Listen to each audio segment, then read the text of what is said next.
lengguwahe, karahasan, sexual, horror o droga na hindi angkop sa mga bata. Hindi nga naging maganda ang naturang meeting ng mga katransaksyon sa negosyo ng mga Torrecampo dahil sa ginawang eksena nitong si Thea na pagtapon ng kanyang inumin at dahilan para madulas itong si Marge. Kaya naman dito ay nagtataka tuloy itong si Marge kung paano nangyari. Ngunit ganun pa man ay tila nanumbalik ang kanyang dating Paulo na pinakasalan noon dahil sa nangyaring pagsalo ni Paulo sa kanyang asawang si Marge. Samantalang, habang nag-iisa itong si Marge sa lamesa, agad siyang nilapitan ng isa sa mga naging kliyente niya sa naturang bahay at sinabi na nakita niya kung sino ang may dahilan ng pagkadulas nitong si Marge. Nakita niya na si Thea umano ang nagtapo ng inumin, kaya nadulas itong si Marge at muntik nang mabagok ang ulo nito sa sahig. Kaya hindi na nag-atubili pa si Marge na puntahan itong si Thea at dito niya nga inabutan si Thea na may kausap sa kabilang linya. Kinompronta ni Marge si Thea na siya ang dahilan ng pagkadulas nito. Ngunit depensa nitong si Thea na sa bawat pagkakamali nitong si Marge ay bakit siya ang sinisisi. Kaya naman sa pagkakataong ito ay dito na nagkasakitan ang dalawang babaeng asawa ng mga Torrecampo. Nagkasakitan at nagbugbugan ang dalawa.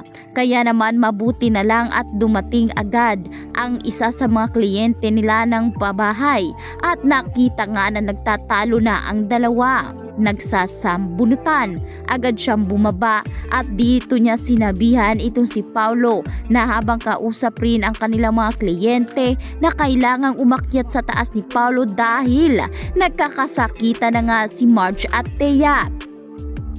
Narinig naman ito ni Edward kaya't siya ang rumaspendi doon. Inawat niya ang dalawang babae. Dito niya nga nahila itong si Marge na kung saan inabutan naman ni Paulo. Inakala nga ni Paulo na pinagsasamantalahan nitong si Edward ang kanyang asawa at pinagtutulungan ito. Kaya imbis umawat ang dalawang magkapatid na Torrecampo ay sila na naman ngayon ang nagkasakitan. Nag-away ang magkapatid at dito nga agad sila inawat. Nakarating naman ang gulong ito sa ama na itong si Greg. Kaya pinatawag ni Greg ang kanyang dalawang anak at dito nga sinabon ng galit dahil umano sila ang mukha ng Torrecampo, ngunit bakit tila sila pa ang nagpapahiya sa kanilang kumpanya.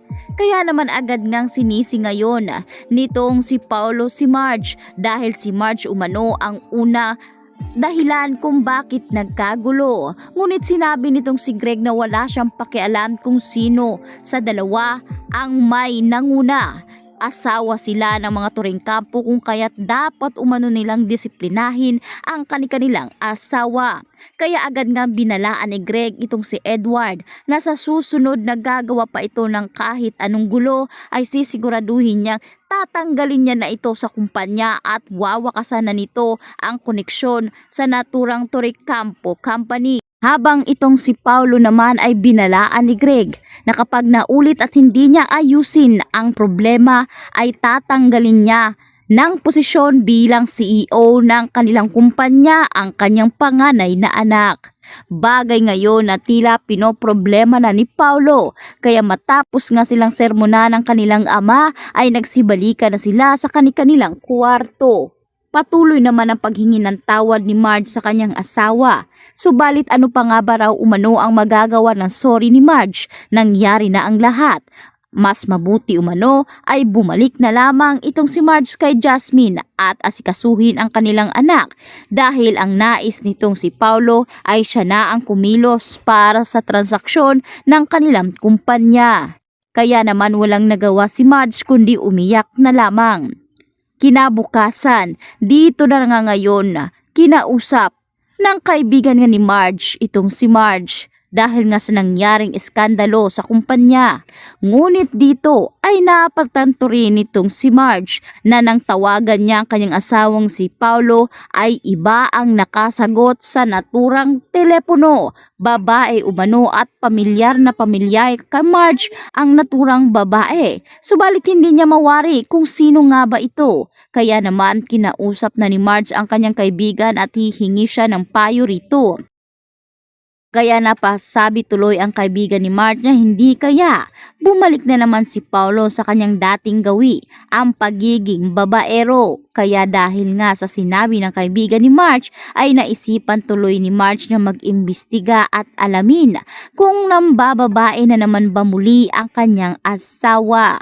Kaya naman nagplano na nga itong si Thea at Paulo na magkita sa isang hotel na sila lamang at walang nakakaalam. Dahil dito ay naging malikot na ang isipan ni Marge. Nilagyan niya ng GPS ang cellphone nitong si Paulo para masundan niya ito kung saan man pupunta ang kanyang asawa.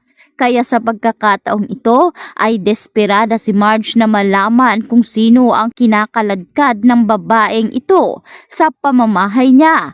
At dito niya na nga sinundan si Paulo. Nakita niya ang kanyang asawa na may kausap at nagbubuk na rin ito ng kwarto. Ngunit ang ipinagtataka nitong si Marge ay bakit nakita niya si Thea sa naturang hotel. Ano ang ginagawa ni Thea roon? Si Thea kaya ang babae ni Paulo?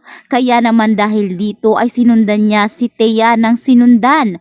At dito niya nalaman ang katotohanan na si Paulo at Thea ang magkasama sa naturang hotel. Galit na galit itong si Marge. Subalit dahil wala siyang matibay na ebidensya at dahilan para pagdudahan ang transaksyon nga ni Thea at Paulo roon, ay mas minabuti niya na bumalik na lamang sa kanila pamamahay. At dito siya nagmukmok sa kanyang kwarto at nag-iisip.